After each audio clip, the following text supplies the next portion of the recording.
Narration করতে গেলে direct speech থেকে যখন আমরা ইনডিরেক্ট স্পিচে যাব তখন ইনডিরেক্ট স্পিচের ভিতরে যে ভার্বটি থাকবে তা কিন্তু অনেকটাই বদলে যাবে। এখন ভার্বটি বদলাবে আসলে কার অনুসারে, কোনটির উপর ভিত্তি করে ভিতরের ভার্বটি বদলাবে? তার উত্তর হচ্ছে রিপোর্টিং ভার্ব। অর্থাৎ বাক্যের শুরুতে অর্থাৎ ইনভার্টেড কমার বাইরে যে রিপোর্টিং ভার্ব থাকে সেটিকে অনুসরণ করে বাক্যের ভিতরে যে ভার্ব রয়েছে, ইনভার্টেড কমার ভিতরে যে ভার্ব রয়েছে সেটি পরিবর্তিত হয়ে যাবে। Rakib said you are walking very fast, Haidar said I will return very সুন।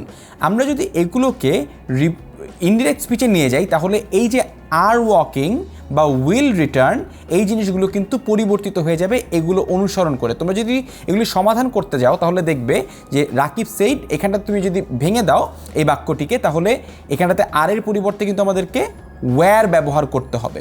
আবার এখানটাতে আই উইলের পরিবর্তে কিন্তু উড ব্যবহার করতে হবে। অর্থাৎ দেখতে পাচ্ছ যে বাইরের যে রিপোর্টিং ভার্বটি রয়েছে সেটি যদি পাস্ট টেন্সে থাকে তাহলে কিন্তু আমাকে ভিতরের যে ভার্বটি রয়েছে সেটিকেও পরিবর্তন করে দিতে হচ্ছে। এখন সবসময় কিন্তু বাইরের ভার্বটি রিপোর্টিং ভার্বটি কিন্তু সবসময় পাস্ট টেন্স হবে এমন কোনো কথা নেই, সেটি প্রেজেন্ট টেন্সেও হতে পারে, প্রেজেন্ট কন্টিনিউয়াস টেন্সেও হতে পারে। কিন্তু যদি পাস্ট টেন্সে রিপোর্টিং ভার্ব থাকে, যেটি কিনা বেশিরভাগ ক্ষেত্রেই ন্যারেশনের প্রশ্নগুলোতে আমরা পেয়ে থাকি, যদি বাইরে এরকম থাকে তাহলে আমাদের ভিতরের ভার্বগুলি রিপোর্টেড স্পিচের ভিতরের ভার্বগুলি কীরকম পরিবর্তন হবে তা আমরা একটু দেখে নিই।